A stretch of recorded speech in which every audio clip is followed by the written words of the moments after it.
You're listening to the SmackDown RunDown on the AngryMarks Podcast Network.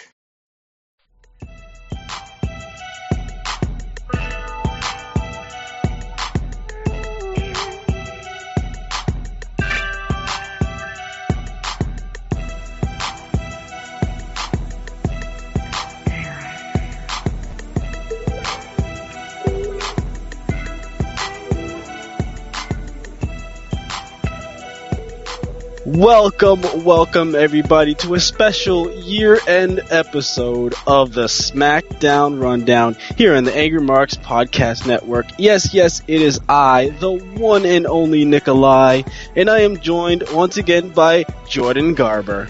Everybody, it is December in 2014. We are approaching 2015. Think about it this way. The best of all of wrestling in this year, at least on SmackDown, will be discussed in this episode. I am so ready. I am so pumped to discuss this. That's right. And we are not the only ones because we have a special guest on the line.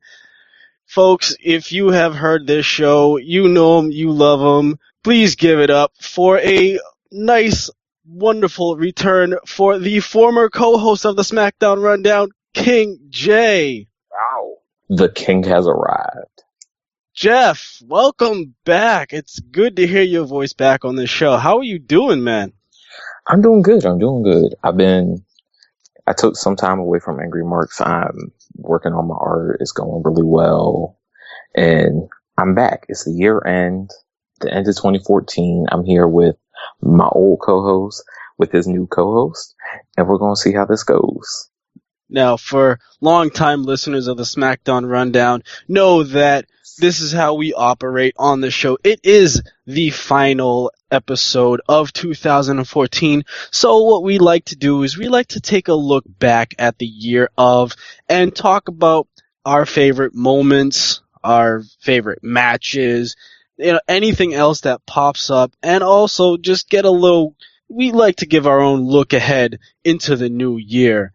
I've always enjoyed this show. We've had guests on the past. We've had Sierra join us on the year-end shows before, and we just have great discussions, and I can't wait to get this one underway. Jordan. I am ready to discuss this. I'm ready to go on the race. Sorry, I was just eating one of these chips here, but no, I'm ready to discuss the year-end, and I'm really excited, and this is great because it's a best of in wrestling, and it's always good to reflect back and look at the past, because without the past, there is no future. Exactly, and that's one of the reasons why KingJ is here, because KingJ was the co-host for the first half of 2014. Jordan Garber has graciously stepped in and filled in the role and has done quite nicely for the second half 2014. I figure, why not talk about the best and our favorite parts from SmackDown this whole year, as all three of us have just been talking about for the whole year, and I think this will be a really good episode for longtime listeners and fans of the SmackDown RunDown. First off, let me start with our guest of the evening, KingJ. How have you really been keeping up with WWE and SmackDown in particular since you have left the show? I have. I really have.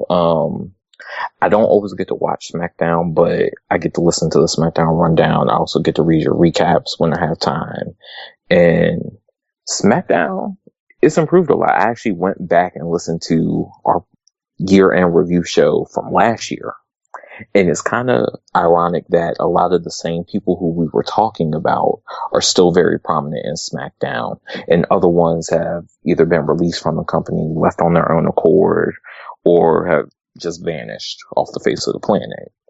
Yeah, and let's talk about that real quick for a minute. Like, people who have vanished, and one major player that everybody knows about, CM Punk. Let's just get that elephant out of the room right now. He did not. Okay, duly noted. The new guy who signed to UFC. You might have heard of him. Oh yeah. But he didn't really have much to do for 2014, since obviously he left the night after Royal Rumble, which was in late January. But he has always had some SmackDown moments that we have always enjoyed. You and I and Killer Kev and Sierra and anybody else who's been a part of this show has always, maybe, enjoyed some of CM Punk's material that he has on SmackDown. But, just going off on that, another guy that has left is Alberto Del Rio, and we remember him winning the world title on SmackDown last year to start off the year, and he too has had some really good moments of SmackDown. Jordan, let me ask you, how do you feel about the guys that have left and the void? Do you think that void has been filled with this talent now? Just moving on, do you think they've done that successfully? So you're referring to, for example, if you're referring to a talent that got released and then moving on, most definitely Jinder Mahal left. Sorry. And he had a interview. I almost got an interview with him actually when he wrestled in Calgary for PWA. So he's wrestling on the independents. He seems to be doing good.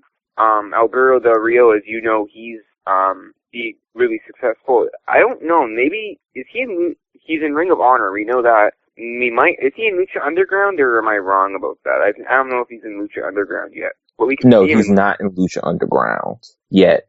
We could picture that.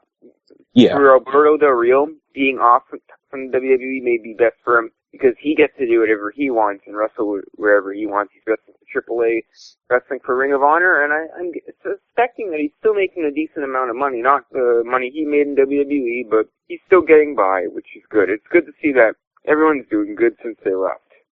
Yeah, and I'd have to say, with CM Punk leaving, he left a huge void, but that also gave way for guys like Seth Rollins and Roman Reigns to now be more of the focus in the main event. And we've seen Seth Rollins have numerous main event matches.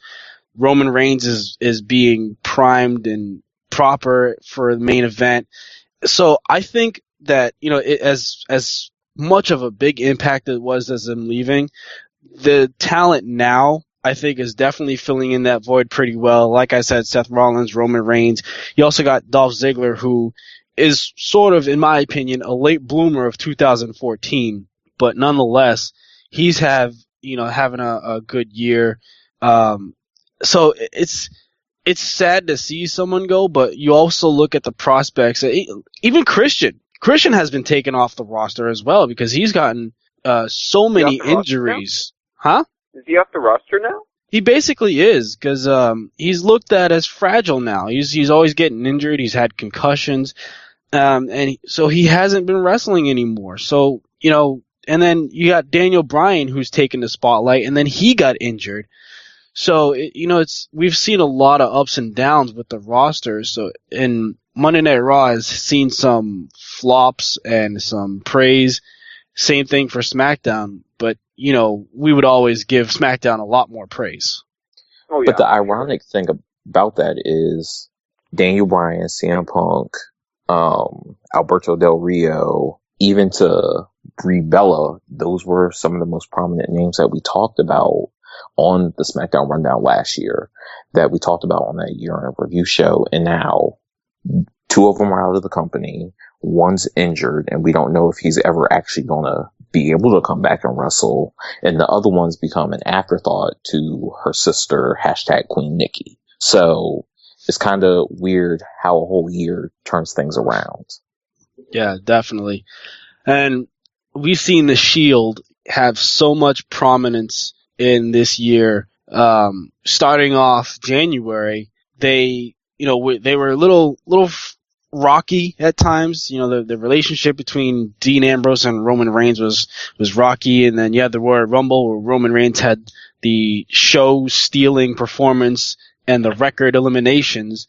Then they had this awesome feud with the Wyatt family and then Evolution up until they split. So just talking about SmackDown, the Shield were in 2 matches earlier this year before WrestleMania, and you had a couple of them were in tag team matches. They were in singles matches. They were in 6-man tag team matches. I think this would be the year of the Shield more so than last year. What do you think, Jordan? Oh yeah, for sure. The Shield was really effective this year, and it transferred into a good turn of Seth Rollins into a heel, and now he's like you said, he's the future of the company. So the Shield had a great run, and now it's time for Seth Rollins to have a good run. Definitely. Jeff, how do you feel about Roman Reigns' rise to stardom after the split of the Shield? I like it and I don't like it at the same time. I like it for the fact that this guy has the look to be the future of the WWE, to be that top main event guy, to eventually replace somebody like a John Cena or being the same caliber as The Rock, you know? But at the same time, you look at it and he is still very young. He is still very green. And if you shoot him up there too fast, the fans might reject him. They're digging him right now, but you know, there's that core group that's like, oh, this guy is getting shoved down our throats. And that could possibly hurt the guy in the long run. So I think the fact that he got injured, while it may have hurt him because he put him in the same regard, and now that he's back, you can ease him in with a feud with how they're doing with the Big Show. You can ease him into a feud with Rollins to pick back up on that Shield dynamic and slowly progress him in the opposite with Dean Ambrose. I see your point, Jeff. Roman Reigns, you don't want to shove the guy down everybody's throat, yet he just has the look of the main eventer. And honestly, I think they have enough time. They have 3 months up until WrestleMania, which I've given this bold prediction either last week or a couple weeks ago, and I think Jordan did too, that Roman Reigns would be the guy to win the Royal Rumble and head to WrestleMania. So, I mean, he just came back from a serious injury from the incarcerated hernia. So, you know, the problem is you have to build him back up, and you don't want to seem like it's a rush. Right. But at the same time, he just has that quality, that star power that he could just automatically be in the main event. We saw him in the main event match at Money in the Bank. He was in the ladder match vying for the title, and then a month later, he was in a fatal four-way match for the title. So at that point, he might have been rushed. So if you had slowly built him up from there, and he got the win over Randy Orton at SummerSlam, you know, just keep building him up, and the injury kind of sidelined him, and you feel like the steam got quelled with that. So, you know, it's kind of a tough position for them. Right. It definitely is. But then you look at the flip side of that, and you look how crazy and sporadic of a year that Dean Ambrose has had, all the feuds he's had, and how prominent they've been on SmackDown. Oh, yeah. Dean Ambrose, that's just a whole nother animal in another conversation for now, because I mean he's had a hell of a run, but the main event scene is definitely changing, and I like that. And I've given my gripes about the current champion right now, who's just become an afterthought, which is sad to say. But you throw Roman Reigns in there, you have Seth Rollins kind of lingering around with that Money in the Bank briefcase. Bray Wyatt could almost be considered in the main event, but he's too busy locked in a feud with Dean Ambrose. So, I mean, it's not always John Cena and Randy Orton in the main event anymore, which is nice. Although Cena has been in the main event throughout the summer and will be again at Royal Rumble, but, you know. Well, as long as he's on the main event with Heath Slater, I'm fine. See, you don't want to get Heath Slater in the main event. I don't think he's ever going to be in the main event. All due respect to him. No. He might be on the main event of Virginia Championship Wrestling in 2 years, but maybe he's not going to be on the main event of WWE. Poor guy. Hey, he was a former tag team champion though. He was three-time tag team champion. Yeah, with Justin Gabriel. They won it 3. I thought they only won it once as the core, and then the Nexus. So I thought they only won it twice. Huh? Yeah, they won it. They won it while they were in the Shield. And I'm going to run the whole history here, but it's not going to take long. They won it once in the Shield, and then they lost to John Cena and David Otunga, which they won it was on pay-per-view, and then they won it back the next night on Raw when they had Cena lay down when he was part of the Nexus. That was the second time, and then the third time they won it while they were in the core. Am I right, Jeff? You are right. So yeah, I mean, kudos to Heath Slater and Justin Gabriel because they were doing good back then. But that was a group that was, you know, prominent and dominant, just like the Shield have been. So you kind of see a little bit of resemblance there. You know, a core group of 3 or more guys that just run the place, and then they split, and you got some guys going here and there.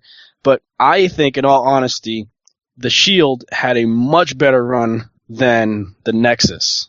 Oh, no doubt. I disagree, actually. I will tend to disagree, because the Nexus went to extremes to get their points made. And as for Heath Slater, he is a good name. He's a great name in wrestling, but it's just that they're not using him that much, so that's why people joke about him. But, you know, the Nexus, remember, when they made their debut, they made a huge impact, and so did the Shield, but I just thought that the Nexus was more of an intimidating faction in professional wrestling during their time compared to the Shield.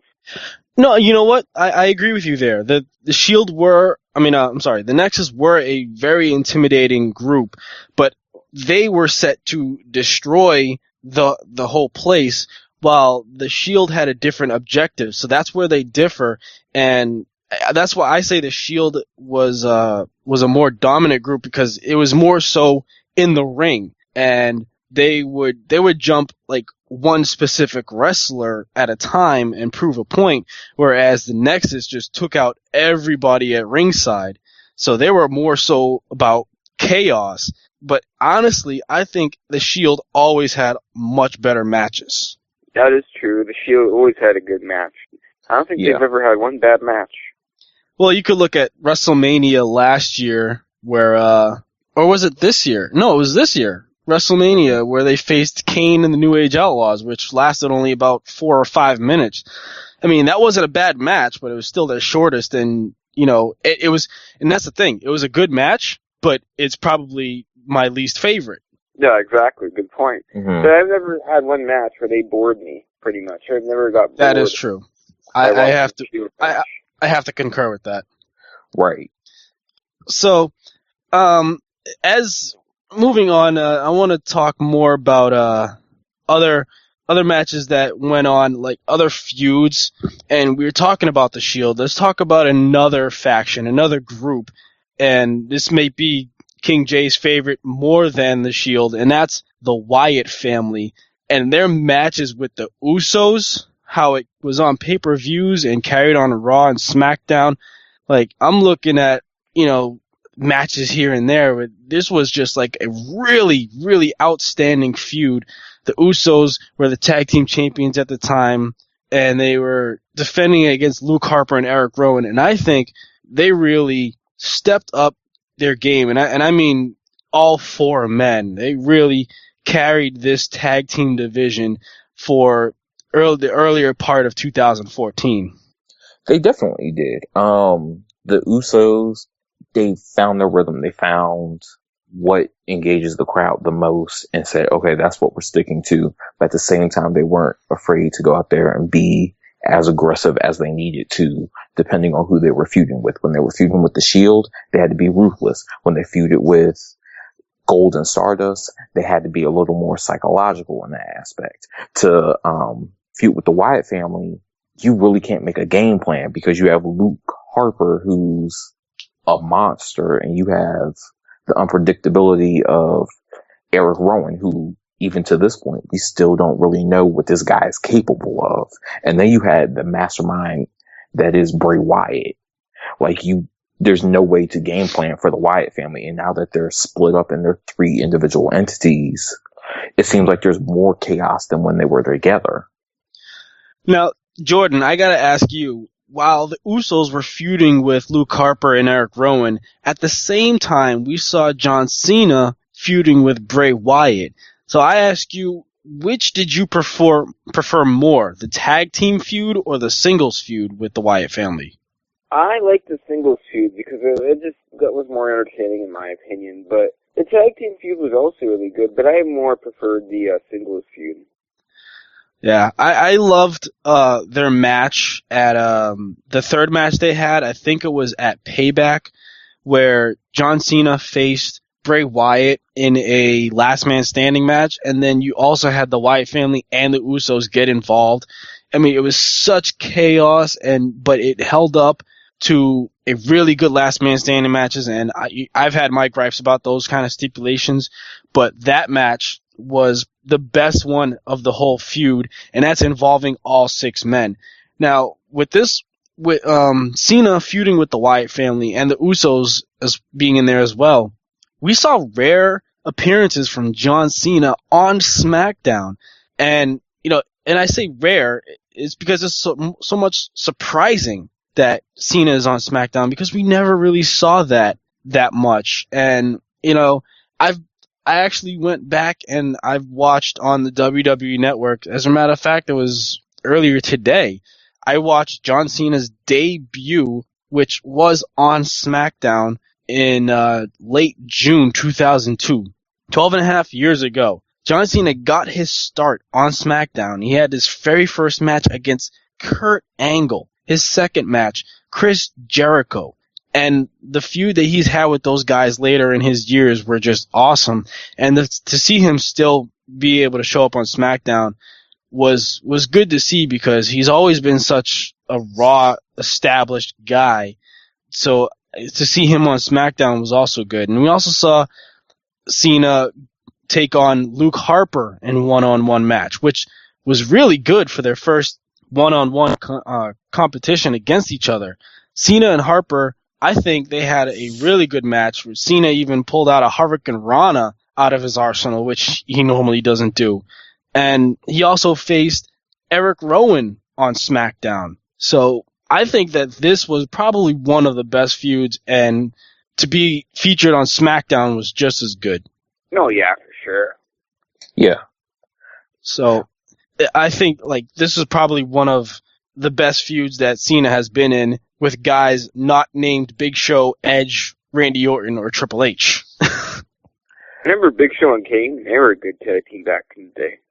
Yeah, they were former tag team champions. Every time, you know what? I always liked when Kane and Big Show faced each other. It always amused me to see these two big men just go out, and I think the best match they had was when they were actually wrestling with headlocks and arm bars and arm drags. I thought that was the most entertaining thing I've seen with these two. And I love Kane in his corporate role, and I actually had no problem him switching back from monster to corporate. I didn't mind it so much as the fact they didn't give him enough to do, in my opinion. He kept losing, so he went back to being a monster, and he lost every single time. And I'm like, okay, so he went back to being a monster when he could have stayed corporate Kane and kept losing. That was my only gripe with it, is that he became kind of an afterthought within the Authority when they were still in power. And now he's feuding with Adam Rose and the Bunny, which I don't understand, but I guess that's what they want Kane to do. Well, technically he was feuding with Ryback, but Ryback has had enough of him, and he's turned his attention to Rusev, which I'll get to him in just a few minutes. But Kane, I think probably when he joined the Authority, I think that's might have been his best role as of 2014, when he was corporate Kane, wearing a suit and tie. And, like I said, I didn't mind him switching to the monster and all that stuff. But when he joined the Authority, wearing a suit and tie, no mask, it's funny because you look at all these superstars, and when they turn heel, they all of a sudden have the most proper English and speak as if they were reading from a thesaurus. We saw this from Jericho back in 2009 when he's calling everybody troglodytes and all these big words that other people will never understand. And then you got Kane, who, if you know Glenn Jacobs, people call him Libertarian Kane. You know, he's very eloquent, and he can speak as proper English as anybody. So to see him actually bring that side of him out, I think has actually been entertaining for him. The man's actually very, very smart. And, fast fact, Glenn Jacobs, a.k.a. Kane, is born in Spain. I think I knew that, but I don't remember, so that's interesting. Oh, wow. You know what's funny, too, is that my cousin's best friend's cousin is Kane. Really? Mm-hmm. But Interesting. it's a still far connection, because my cousin, best friend, long distance cousin, like a long distance cousin is Kane. So, what are the odds, eh? Yeah, right? Yeah. Go figure.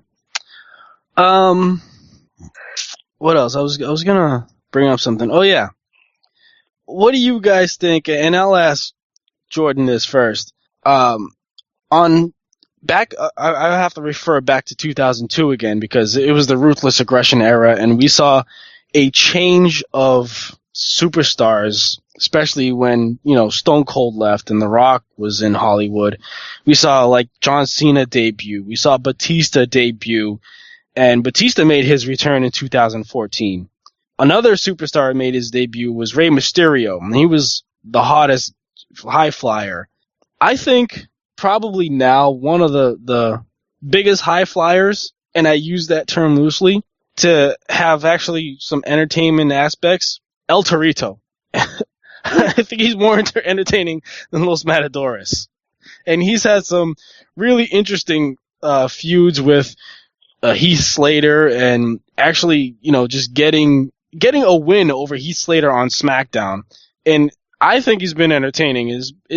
That's mainly the comedy part of the show, since Santino Marella has been plagued with injuries this whole year. Jordan, how do you feel about Los Matadores and El Torito trying to bring the comedy aspect of WWE? I love it. And as you guys know, El Torito, I forgot his CMLL name, but he was talking from CMLL, totally fit the role as El Torito, and he's doing great, and he's hilarious. And I love the tag team, but to be honest, without El Torito, El Matadores, or Los Matadores would be not really a good, entertaining team to watch. But with El Torito, they're an amazing team to watch. Yeah, I have to agree. El Torito actually makes that whole stable, no pun intended. Los Matadores, I don't think anybody would really care about them. And honestly, if El Torito wasn't there, I wish they would stay as Primo and Epico. But yeah. KingJ, how do you feel about El Torito now at the end of the year, prior to what you felt before? I never minded El Torito, but I definitely agree with what you guys are saying. He makes Los Matadores interesting. Without him, it was like Primo and Epico without Rosa. They had nothing. They were talented in the ring, and that was about it. Because they didn't talk. They still don't talk. They don't need to talk. So having somebody... average wrestlers, pretty much. Right. Like, I'm sorry, but they could have been interchangeable with someone like Curtis Axel and Fandango, where you have a gimmick, but nobody really cares, so let's add something to it to make it interesting. Like Fandango, he was boring when he was Johnny Curtis, so they attached a female to him who was incredibly attractive, the Swan Girl, that other one who was horrible, Summer Rae, who's very attractive. I like Summer Rae, I know you don't. Whatever.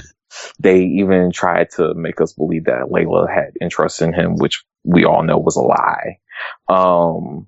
And now he's with Rosa. Like, you have to find things to make something appealing. Otherwise, these people are going to fall flat. So when El Torito was quote unquote injured for a while and Los Matadores was wrestling by themselves, nobody really cared. He came back. They started caring again. Johnny Curtis was hilarious though, because I remember that whole milk thing. He did all those little weird promos. He would have gone over with that.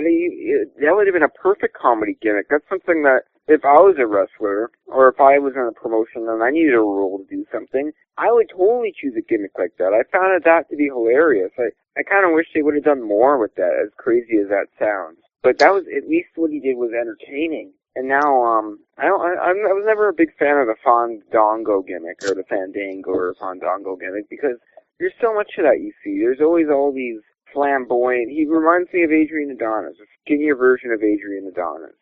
But that's the thing. Go ahead, continue. No, I'm done. Okay, well, I was going to say that's the thing with Johnny Curtis. When he tried the whole spilling of the milk and the ketchup and all that other stuff that he was doing, it did not work. You know, he tried that and it wasn't getting over. He debuted on the main roster and lost to Mark Henry in about 2 minutes, and nobody cared after that. But that's the ironic thing. When he was on NXT TV before NXT became a brand of its own, he was over as the creepy guy with the alleged van that everybody kept referring to, and he was entertaining. And then they scrapped that and he became Fandango. And again, he's a good wrestler, but people cared more about the woman on his arm than they did about him. And Rosa, horrible wrestler, can't talk. The main thing she has going for her is her looks, because the girl can't dance to save her life. And Fandango's all of a sudden more interesting because he has this mysterious beauty on his arms, even though you see her on Total Divas and she's a hot ass mess.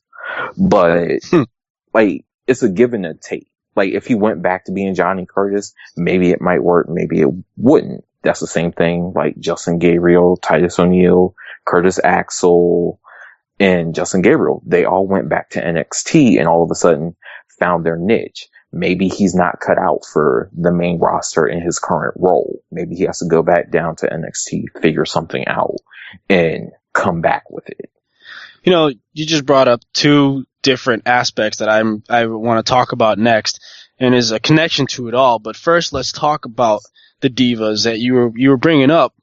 And the Divas division actually had more prominence this year than I have seen in a long time. There was a point where there were three different feuds in the Divas division going on at the same time. Obviously the one that, let's just get out the way, that nobody really remembers, but hey, this is a year-end show. We got to look back at it. Naomi and Cameron splitting up. They had a little feud going on. And then, on top of that, we had the Brie Bella versus Stephanie McMahon feud, which was just one of the hottest feuds in the Divas division in a while. And then, not to leave out the Divas Championship feud between AJ Lee and Paige. I think this would be the year of the Divas. Oh yeah, most definitely. Mm-hmm. Except for Cameron and Naomi. When they split up, I was having my bathroom break anyways, so. Well, I know. I'm not saying that feud had much prominence on the show, but I'm just pointing out the fact that there was more than two feuds going on in the Divas division at the same time. Yeah, exactly. Right. Like, you know me, I'm a huge fan of Naomi, so giving her an opportunity to go out there and have matches and everything that goes with that, I was happy for her. But the Stephanie McMahon feud with Brie Bella, I think, took the most prominence out of anything the Divas were doing. And it even pulled in male wrestlers. It pulled in Brie's husband Daniel. It pulled in John Cena briefly. It pulled in Triple H. So it was kind of like this overall bigger picture that made you go, hey, maybe we need to pay more attention to the girls. And you see things are starting to click for not only Brie, but Nikki as well. Like, in the ring, they're so much better than they had been in past years. Brie's gotten more technical. Nikki's gotten more power based. And Nikki was such a huge part of that feud between them. And then you had the AJ and Paige thing where AJ lost to Paige on her first night. And then when she came back after a brief hiatus, she won the championship. And they played tit for tat for a number of months. And to this day, AJ, when she won the Slammy for Diva of the Year, she even said, Paige is the future. I don't really care about any of these other girls, but she's the one that when I'm done being queen, she'll take the throne. So that just goes to show you the girls are stepping up. They're recognizing what these girls are doing in NXT, and when they're coming up, whether it clicks or not, they know we have to step our game up because these girls down there are doing their due diligence to show that they're not just rookies. They're ready. And not only that, but we've seen numerous title changes with the Divas Championship, and at the Slammies, AJ said that, she put a rest to all the rumors that she's going to be leaving just because her new husband left and is now in another promotion doing another sport. She kind of put down those rumors that she's leaving, and she claims that she's going to win the Divas Championship for a fourth time in 2015. So there's a prediction from AJ. Well, not necessarily a prediction, but she's letting the world know that she's not done fighting for the title. Unfortunately, at this time, and as of this recording, she's not involved in the title picture because I think I read somewhere that she has an undisclosed injury, so I have no idea how long she's going to be out for. But it looks like, as of this week, Natalya will be stepping into that role as challenger for Nikki Bella's Divas Championship. And, by the way, Nikki Bella is Divas Champion. I mean, who saw that coming at the end of the year? I did. Well, looking back at it with the feud between AJ and Paige, there were reports that Vince McMahon did not want any of the divas involved on Total Divas to win the title because of some sort of time lapse and editing, and from when they win the title to when the show records, it's not going to make sense, it's not going to connect, blah, blah, blah. And now, when they added Summer Rae for the second season, and then you add Rosa Mendes for the third season, and in the second half of the third season, you add Paige and Alicia Fox. So it's like you have nobody else on the roster. You're just going to flip the title up to 2 or 3 divas. So I'm glad that they kind of strayed away from that thinking. Nikki Bella's new Divas Champion. I have no issues with it. Hey, she's already outlasted her previous run of 6 days, so I'm happy for her that she actually gets to do something with the title. I agree. I tend to agree because Nikki Bella worked her way up to the title.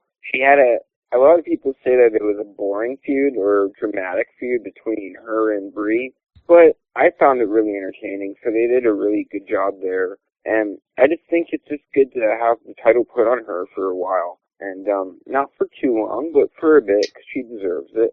And hopefully then we can see more Nikki Bella in the future. She is a great talent, and it's funny, because if you guys go way back to around 2012, I used to hate the Bellas. And anyone can remember, a lot of people remember that. But I've actually started to like the Bellas now, ever since they got released, went on the independents, and made it back to WWE, because now they're bigger than ever. Yeah, I definitely agree with that. And it's also kind of ironic because Nikki's the most clear-cut heel in the division. Like, yeah, Paige is a heel. Yeah, Alicia Fox may be a heel this week. She may not be. We don't really know. But you look at Nikki and the whole look that she has, she screams just uber bitch. And she has that down to a T. And like you said, with her feud with her sister, she made sure everybody knew that she hated her sister. She wanted everyone to make her feel like the victim and not Brie.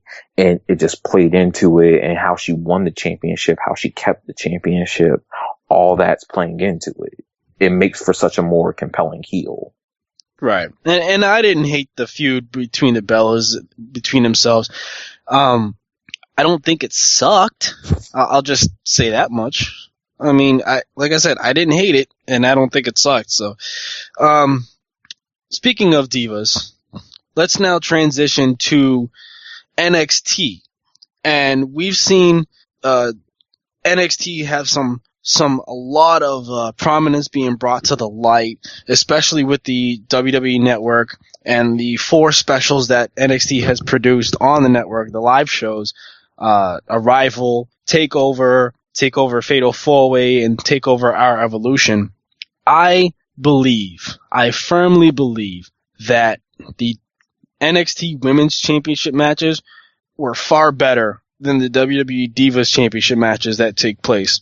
And you got Paige and Emma and Summer Rae all coming from NXT, making a name for themselves. And I think NXT is just a perfect platform right now of producing stars. And then you've got Rusev coming from NXT, making his debut in 2014. And at the end of the year, he is the United States champion, and he gets major heat when he comes down to the ring. Got Xavier Woods, who debuted and teamed up with R-Truth and had a feud with Brodus Clay, the dinosaur that nobody really cared about anymore. He kind of disappeared, but now he's back with the New Day with Kofi Kingston and Big E, so he's at least doing something. And then you got Tyson Kidd, who went back to NXT to hone, get more attention and hone his craft, and he's gotten so many good feuds out of there. And he's even been brought back to the main roster on TV, being in Natalia's corner whenever she has matches, and actually has more of a character. I guess Total Divas kind of helps that character develop. But, NXT is just doing really well. And then you got the tag team division, or like I should say, the former tag team champions, who are set to make their debut. The Ascension, the longest running NXT tag team champions, are about to hit the main roster. So I think NXT has been doing wonderful this whole year. And I've seen some episodes from before the network. KingJ, I know you have been keeping up with the product, but the fact of, I think, being on the network now and producing all these weekly shows, I think is just top level. And these guys like Sami Zayn and Adrian Neville, who have had a match on Raw. Sami Zayn has had a couple matches on Main Event. These guys are doing very well for themselves, and they had a good 2014. They definitely did. NXT has become such a bigger brand than I think most people thought it ever would be. And yeah, there's people like, oh, well, it's still only NXT, so why should we really care? You should care, because these are the next people who you're going to see on Raw, on SmackDown, on Main Event, on Superstars. So you need to pay attention to what these people are doing now, because let them get the chance to steal the show like they have been on their own show. Imagine if given the opportunity what they're going to do on a Monday. Imagine with someone like Hideo Itami, Finn Balor, Charlotte, Sasha Banks, who is a whole other entity in of itself. The Ascension, they're coming next Monday. Like, these people have so much to give to this business. You have no choice but to tune in and pay attention. And if you're not, you're missing something great. The NXT roster this year has probably produced some of the greatest, it's probably full of the greatest talent in the history of NXT that they've ever had. Here's a fast fact about the Ascension. Victor was trained by Bruce Hart. Fast fact. Earlier this year in 2014, I used to work with Bruce Hart and do a show with him called Heartbeat Radio. That's a fast fact. So when I see the Ascension debut and I see Victor wrestle, I'm going to say, wow, this guy got trained by a former co-host that I had, or a former host that I had. Looking at some of them, it was a year of good things in NXT. It was also a year of bad. They released a lot of guys like Oliver Gray, who was great. Travis Tyler, actually, who was also, if you go back, he was on the first ever episode of JGW. He was never used well, but at least he had the look. At least he got that shot in NXT. NXT right now, that's what the thing is. My point being made here is that if you think this roster looks impressive now, imagine it in 2015, because of all the little downfalls that happened. I'm not going to say they're going to happen again, but just looking at all these names, the Finn Balor's, the Ascension, which are probably going to be called up on Raw soon, all these names, in 2015, it's going to explode, and it's going to be fantastic to see. NXT is the product to watch. Definitely, and is very well produced. The last live show they had, NXT TakeOver Our Evolution, saw Corey Graves, who unfortunately has had too many concussions. He's joined the commentary team, and I think he did a really good job there. Not only that, but the entire show was, I would say, at least maybe three times better than the TLC pay-per-view. Way better than TLC pay-per-view. Oh, yeah. That's saying something. And the NXT event was only 2 hours, while TLC was 3. Okay? But it had better matches and better purpose. Not only that, but we saw 3 of the top independent stars from all over the place. All had a match. Were all involved, all wrestled on that show. You have the world famous Kenta, now going as Hideo Itami, teaming up with I'm drawing a Finn blank. Balor. Prince Devitt. Kevin Owens. Prince Devitt, who goes by Finn Balor. And guys, I know you can agree that entrance was just awesome. Marking out. The fans chanted marking out. That's how good it was. And the Ring of Honor alumni, Kevin Steen, who debuted as Kevin Owens, had a phenomenal showing. And guys, we're only talking about NXT here. We're not even talking about Raw or SmackDown. Imagine these guys actually coming onto those shows. I mean, imagine if one of these guys debut on Raw or SmackDown. Do you imagine how much the crowd is going to react to that? So freak. Oh my God. Especially imagine if you're in the right town and these guys debut, whether it's cold, whether it's with vignettes, however they do it, they're going to know, okay, something big is happening here. Mm-hmm. And as many talented guys as you have on the roster right now, when these guys come up, if you're on the roster and you're not secure in your spot, you need to make damn sure that you're outdoing the guy who's coming in. Otherwise, they will take your spot. Exactly. That is a great point right there. And, these guys, Cesaro has had a really, really good shining in NXT at the beginning of the year. Mm-hmm. And he had a great WrestleMania performance. And he was on a little bit of a roll when he was with Paul Heyman. And unfortunately, his momentum just stymied and just stopped. Just losing matches here and there. I think he has a little bit of resurgence with Tyson Kidd. I'm really enjoying their tag team right now. The way they're acting, their tag team moves right now. I'm actually, I'm liking how they're going.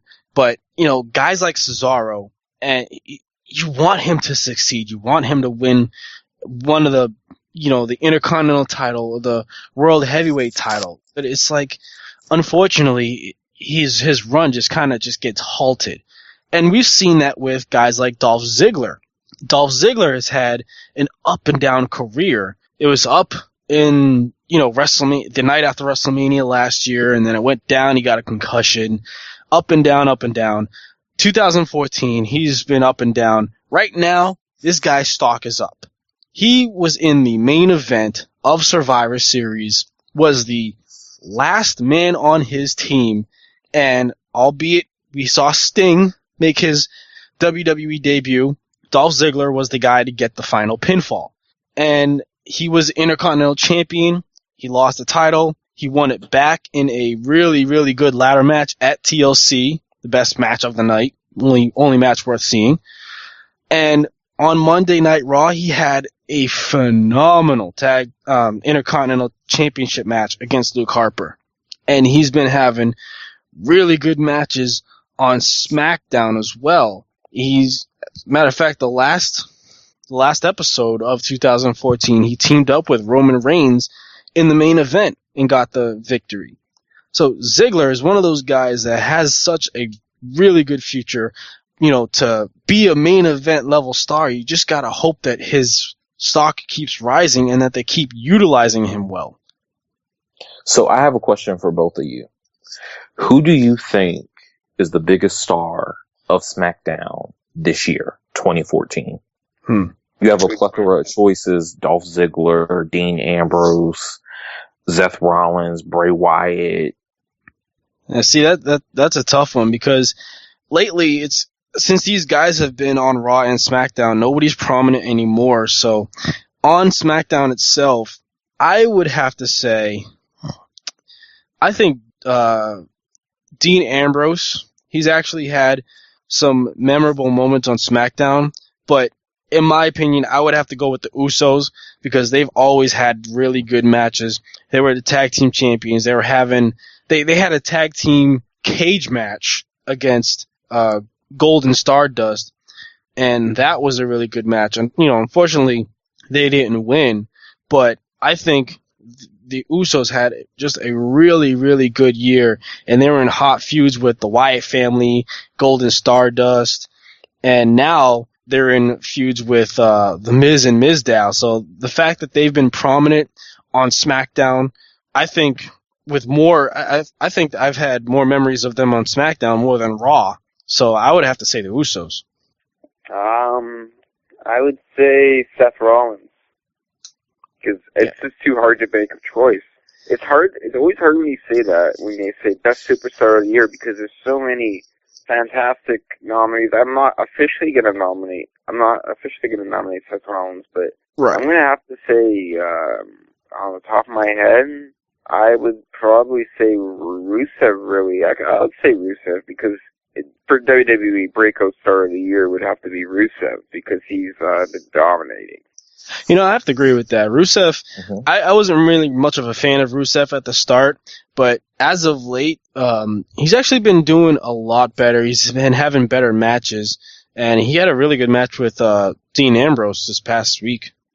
And see, that's why I posed the question to you guys, because there are so many breakout stars. Like, Nick, you said the Usos, you said Rusev. Like, there's such an influx of new guys who have come in and basically taken SmackDown by the reins and said, we might not be as prominent on Raw, but we're going to show you why SmackDown is truly the A show, why we have top-notch talent, why we steal the show every time we come out there. Now, whether you have 10 years of experience like someone like Seth Rollins, or you have 3 years experience like Rusev, the gate is wide open to steal the show.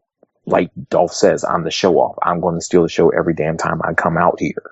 So when you have guys like Dolph Ziggler, you have guys like Bray Wyatt who can cut such an enigmatic promo that captivates you. And just from a promo standpoint, I'd say Bray Wyatt is. Because when he comes out there, you pay attention whether you want to or not. Whether you're one of his fireflies, whether you're one of his detractors who don't like the way he looks or the way he handles his business, Bray Wyatt, hands down, has shown why he's such a powerful character. He had 2 followers. He's finally set them loose. He's on his own. He's feuding with Dean Ambrose. He's main evented SmackDown how many times? He main evented the TLC pay-per-view. Exactly. So, just based off of all those things alone, I'd say Bray Wyatt. And that's the thing. There's just so many guys that have had their chances and their shots at breaking out. And that's why, I said Dean Ambrose and also the Usos. I mean, Jordan mentioned Rusev and Seth Rollins. You mentioned Bray Wyatt, and there's even Roman Reigns who's had such breakout moments of SmackDown. So there's a lot of guys to choose from, which I think makes for great, interesting conversations like we can have right now, instead of saying, oh yeah, Cena was the guy in the main event. Oh yeah, it was Randy Orton. Oh yeah, it was Batista.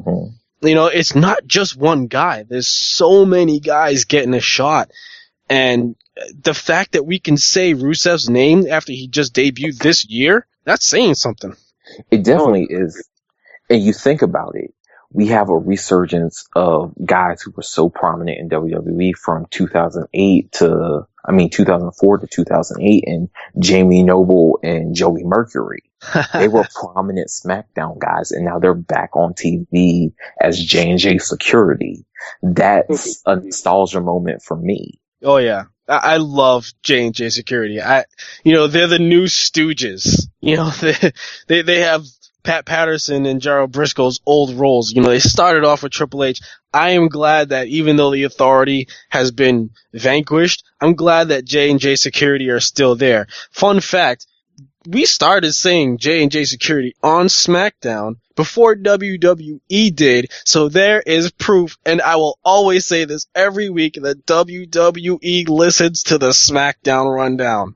Of course they do. They most definitely do, and they listen to the SmackDown Rundown, they listen to Jordan Garber, they listen to Nickolye, and they listen to KingJ, so, yeah, that's a good thing. You think about that. You did make that prediction, and rate it thereafter. They called it that. What are the odds of that? So, and then you made other predictions before. And that's the thing. There's probably a bunch of wrestlers that are on the airplane getting their fix as well, listening to wrestling podcasts and everything. There's a bunch of independent guys that listen to wrestling podcasts. There's a bunch of WWE guys that listen to wrestling podcasts. I will guarantee you that at least one superstar has listened to a podcast one time in their life, and they have turned on AngryMarks. Absolutely. So SmackDown and Raw included, I think, has been, they've obviously had their ups and downs, as every show would, but it's a good year. I have faith that they can keep it up. The thing that I really want to change is the WWE World Heavyweight Champion. We started off the year with Randy Orton, who I think really did fit that role. And then you had Daniel Bryan win it at WrestleMania. And here's something that Randy Orton rarely did. I mean, he did at certain times, but, you also had Daniel Bryan show up on SmackDown. He was there the night after. And then, unfortunately, Bryan had suffered his injury. So then we got John Cena, who we really didn't see much on SmackDown. Let's be honest. I don't even remember if he ever showed up as champion there. But then you got Brock Lesnar winning, and never mind. You're never going to see Brock Lesnar on SmackDown, not unless you go back and watch WWE Network. Because Raw's the big show, right? That's the show where all these things happen, and Superstars, Main Event, and SmackDown are kind of like those shows where they're going to give you matches and further hype up the show, pay-per-views. Yeah, so I mean, I hope that we can, I've said my gripes, but I'm getting it out again. Brock Lesnar is a beast. He's a monster. No doubt about it. But he should not be the World Heavyweight Champion. I mean, at least for not as long as he is now, because the title belt is getting dust. I mean, he dusted it off for Monday Night Raw last week, or 2 weeks ago, whatever it is, just to attack John Cena in a steel cage, and that was it. We don't need to be reminded that the title's not here. That's the only thing that's really bothered me in 2014 is the heavyweight title situation. Well, think about it this way. Brock Lesnar suffers from a intestinal disease called diverticulitis, or diverticulosis, one of those two. He did. If you don't know what that is a really painful thing where you have intestinal pockets, and if you eat anything like nuts or chips or whatever, you have and I'm talking about major stomach pain, and then you have stomach acid and all that. It's horrible. It's a nightmare.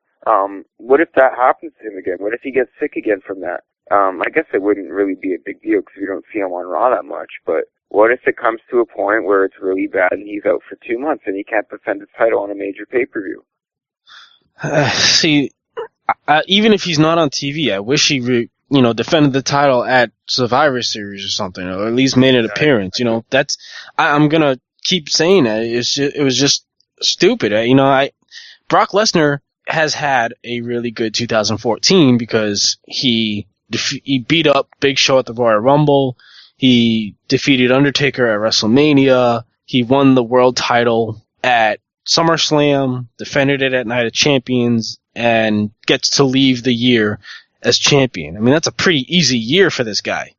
It's probably much been a good year for Brock Lesnar and the vacation year because still as WWE champion, he decides to go up to Canada and hunt in Medicine Hat, Alberta. So he's living the life pretty much.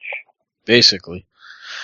But except for his condition, but still, for the most part, this man has it all, and he's enjoying his life, and we barely get to see him on TV. the man's a champion. He's hunting in Medicine Hat, which at times could be very peaceful, and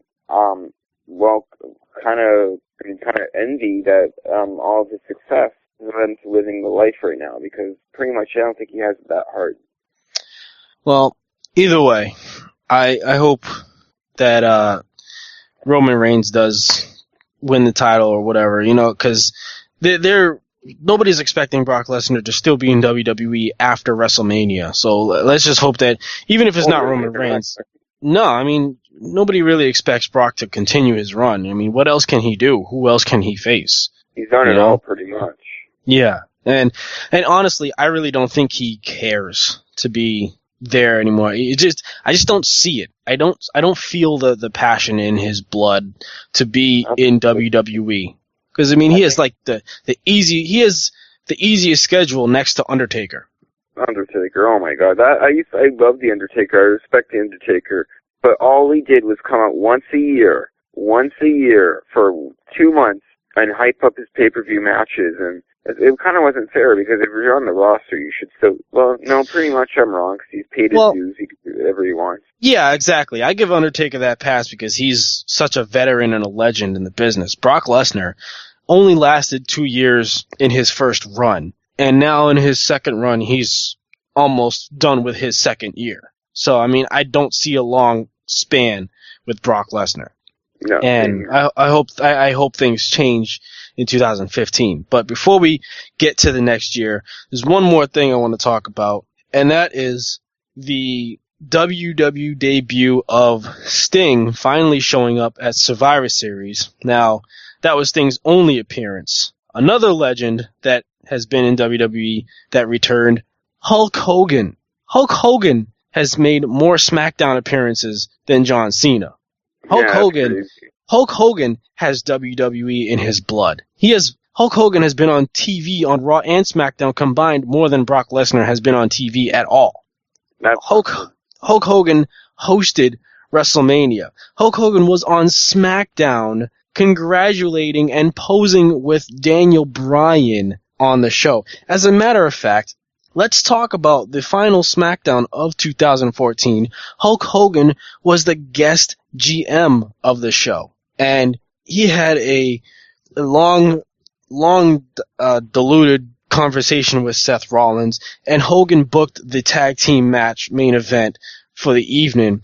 But Hulk Hogan, you can feel it. He has the love and passion for WWE that you could just feel it whenever he talks. He's of course typical classic Hogan. He talks about wanting to have one more run in WWE. I was looking back at his his previous run in 2002 when he became the undisputed heavyweight champion, and even still, I look back at that and I cringe every time he takes a huge bump like a choke slam or an F5. Hogan now wants to have another run. Happened again. Well, he should go for a run for the title. No, let's not say he did. Yeah, that's funny though. But he loves wrestling, and that's the thing. That's what I like about Hogan. He's an amazing ambassador to the sport of professional wrestling, and he's done it all in the business, and he still has a great attitude about it. Most people have been in this business for 30 years and have gone through all the bullshit that Hogan has, would probably much just not want to ever talk about it and say, 30 years gone. But Hogan, he still has a great attitude about it, and you can tell he loves it, and it's a great way to call one of the best of all time. Actually, Hogan is the best of all time. And for him to have that amazing attitude and him being the best of all time is perfect to represent the sport, or entertainment, I should say, of professional wrestling. Definitely. And also, this year, 2014, we saw the 800th episode of Friday Night SmackDown. It was a live Super SmackDown last week on USA Network. Congratulations to SmackDown. 801 episodes now it is. But, it's a pretty big deal to actually be that far. Oh, yeah, for sure. Definitely. It's definitely a momentous occasion to have reached 800 episodes. And it's also even more crazy the fact that after so long of being on Friday nights, they're finally going back to their roots on Thursdays. That is right. So let's, KingJ, you've been gone for a half a year, but yet you're still right on point with the segues. So we're talking about next year. SmackDown is moving back to Thursdays, going back to their roots, starting Thursday, January 15th. SmackDown is back on Thursdays. How do you feel about that, Jeff? I think it's actually kind of cool. You guys touched on the point last week that not a lot of people are home on Fridays anymore, like they might have been back when SmackDown first moved to Friday nights. So going back to Thursday is a chance to increase viewership. It's also a chance to make the show seem a little more important instead of an afterthought, because we all know WWE puts SmackDown as the B show. And a lot of times, because of how good NXT is just on a week-to-week basis, it sometimes feels like the C show. So giving it the opportunity to hype it up more, make more promo packages, have characters develop more on SmackDown could also be in its future of moving back to Thursday nights. Yes, and indeed, and I actually am happy. I like the idea, SmackDown back to Thursdays. KingJ, you remember our old slogan back when we were doing the SmackDown Rundown immediately after SmackDown. We were sacrificing our Friday nights so that listeners didn't have to. Now nobody has to sacrifice Friday nights. You can go out and do whatever you want. Don't even worry about SmackDown because it is going back to Thursdays. You can rest Thursday night, watch the show before and then you save your Friday nights for going out and doing whatever. I think it's a good idea. I think they will get more ratings. It'll take a slow build because a lot of people are not going to remember at first. I mean, hey, not many people remembered when Raw first started 3 hours going at 8 o'clock at first. They were still tuning in at 9 Eastern. But, and this puts WWE in the spot that they're going to be having a show 4 days in a row now with Monday Night Raw, Main Event on Tuesday, NXT and Superstars moving to Wednesdays with SmackDown moving to Thursdays. So then you got the whole weekend to, just go out, do whatever you want to do, unless there's, Spike. You can always go to the Spike if you live in Winnipeg on the weekend. If you live in that area, sure. Shocked I'm still allowed to go there after some stories. But, yeah, you guys can go to the Spike. You guys can check out local wrestling on Fridays because there's no SmackDown if you guys are in whatever area you guys are in. Support indie wrestling if you're in Winnipeg. Check out PCW, CWE promos, doesn't matter. And maybe, you can do pretty much, the point is, you can do whatever you guys want on your Friday nights. You can go out on a date. You can hang out with your buddies. You can go to the Spike. You can go to a bar, your local bar. You can do whatever you want, which is good because a lot of people are busy on Friday nights, partying or out with friends or even working. So it's so good to see that SmackDown is back on Thursday nights and it's returning to its roots. That's right. And I, myself, I'm going to be at one of those SmackDown tapings 2 weeks after it moves back to Thursdays. It's actually the first SmackDown after the Royal Rumble. So I think I brought that up last week, but I'm excited. I mean, I get to go to the... You know what you should do? What's that? You should get like an AngryMarks sign and go on AngryMarks.com and stand by the front row and do that. I think I still have one of my old signs that I made, actually. Did you do that to promote the website? Well, I didn't put .com at the end of it because they will take the sign if it advertises a website. Oh, but you should have put AngryMarks or something. That would be cool. Yeah, I mean, I have to dig out the old sign. My and KingJ's, that would be cool too. But the point is like going to a taping, going to a Tuesday night taping for SmackDown. You don't have to wait 3 days to watch it on Friday night. You only have to wait 2 days for it to show up on Thursday. So I mean, I have no problem whatsoever with SmackDown moving back to Thursday nights. I know, it's really good to see. And then TNA's on Wednesdays, so if you don't have WWE Net, well, actually, that's on Destination America now, so I probably won't be able to see TNA. Yeah, who has that? Who has Destination America? Maybe 10,000 households, that's it? Never even heard of it until the news broke out. I've never heard of it either. What is this, like HLN or the shopping channel? What's next? TNA on the shopping channel? I just never heard of Destination America before. It's too bad they didn't work things out with Spike. Yeah. Alright, so let's, as we look towards the new year, 2015, Jordan, I have to ask you, who do you think, and you can come up with as many as 3, who do you think will have a big year in 2015? Roman Reigns is number 1, Seth Rollins is number 2, and Dolph Ziggler is number 3. Those are outstanding picks. I would probably put my top 3 in that also. Jeff, what about you? Really, Jordan, you had to steal mine? Is that how we're going to start this? You're going to steal my ideas? No, I'm just joking. Roman Reigns, Dolph Ziggler, and Bray Wyatt. See, I knew you were going to go with Bray Wyatt. Amazing prediction. Yeah. I would have to say, all of the above, because you guys hit it right there.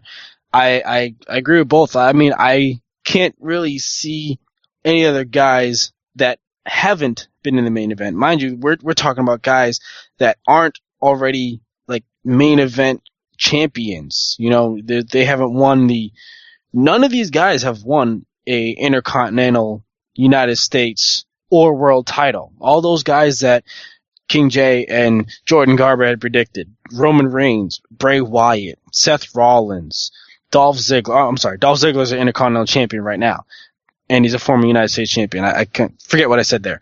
But I mean, Dolph Ziggler, okay, he's been world champion, but it kind of slips your mind a little bit because he's been put down so much and brought back down.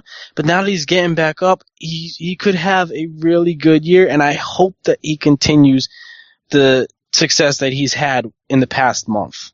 Dolph Ziggler not included, Roman Reigns, Seth Rollins, Bray Wyatt, hell, even Dean Ambrose could have a really good year in 2015.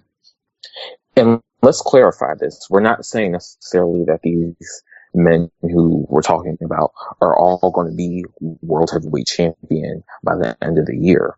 We're just saying that these are going to be the prominent big players that you see floating around title pictures for all of 2015.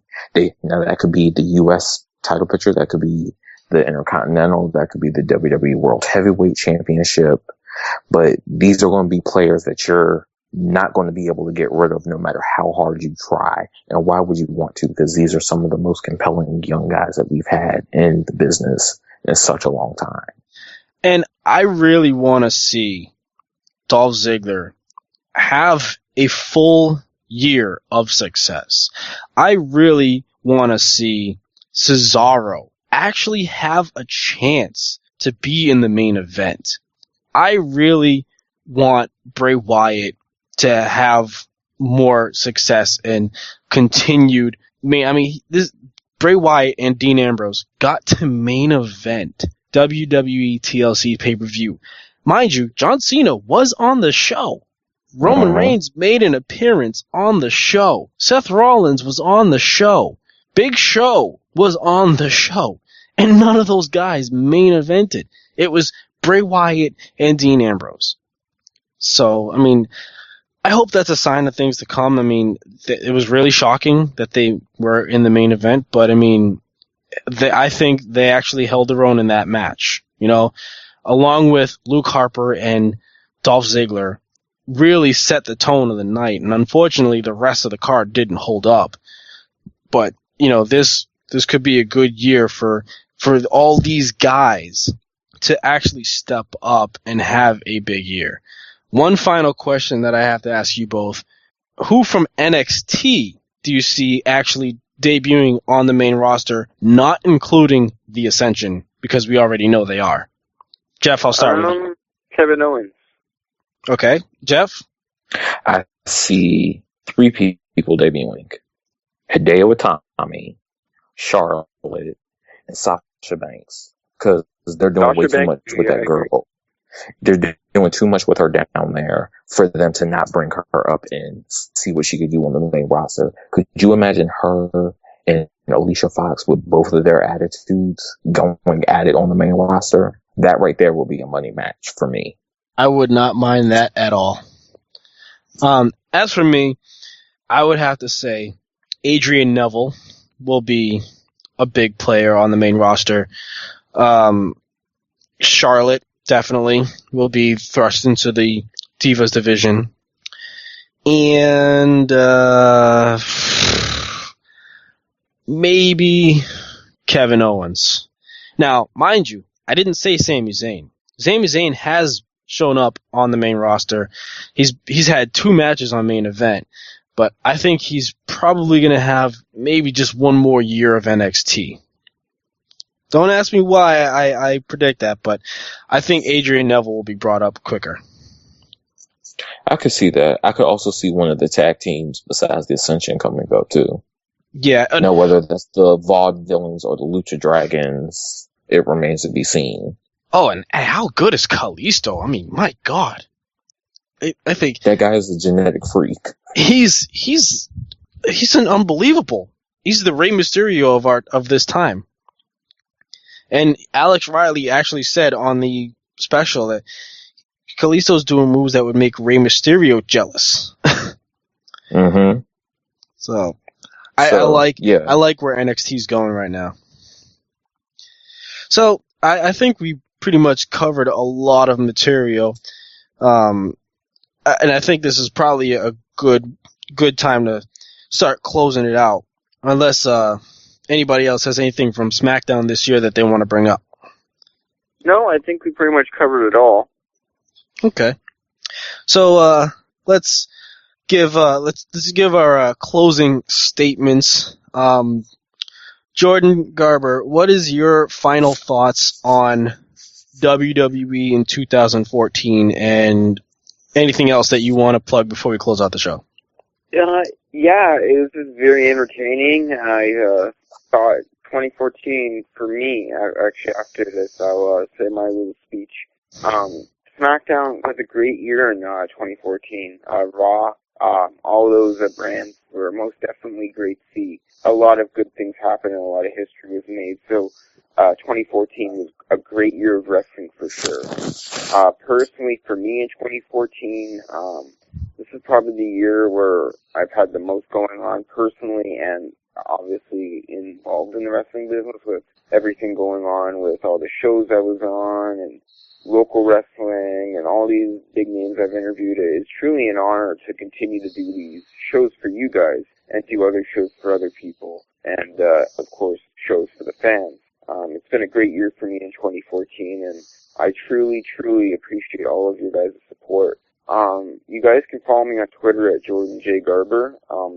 And since the year's almost ending, if you want to listen to classic episodes of JGW, you guys can. There should be another episode up sometime in January of the new year. I already have one name down and a few also that will be on as well. So check out JGW. Check out the SmackDown RunDown as well on AngryMarks.com. That's usually up every weekend. And any interview that I've done in the past, well, most of them, you can check that out on WrestlingRoad247.com.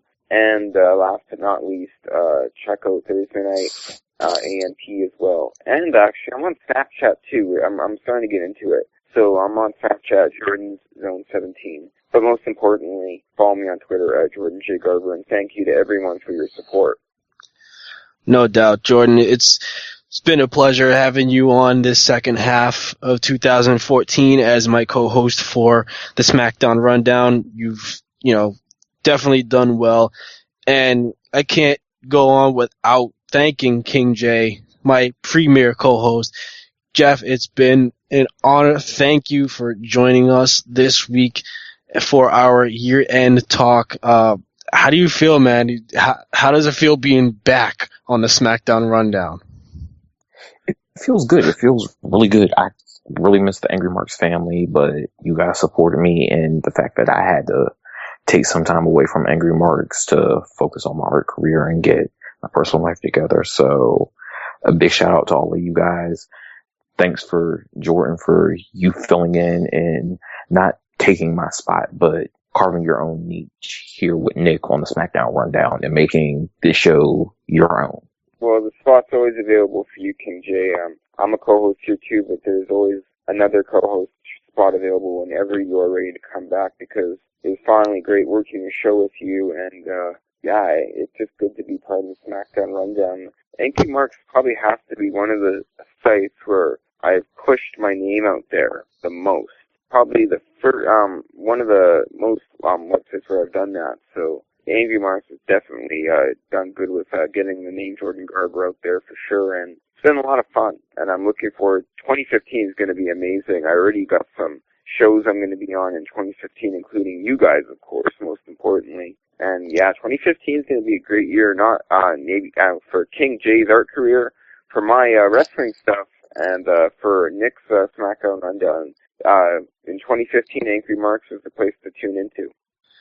So definitely, Jeff. So give us your final thoughts on WWE 2014 and everything else that you want to plug. 2014 in the WWE was such a crazy, chaotic year. We had authority issues that have been removed from power. We've had guys who were down and out come back to prominence, like a Dolph Ziggler. We've had divas be embroiled in feuds of love, lust, and family sibling rivalry.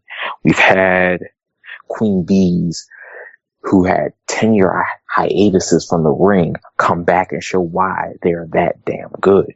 We've had sociopathic, enigmatic cult leaders take the world by storm.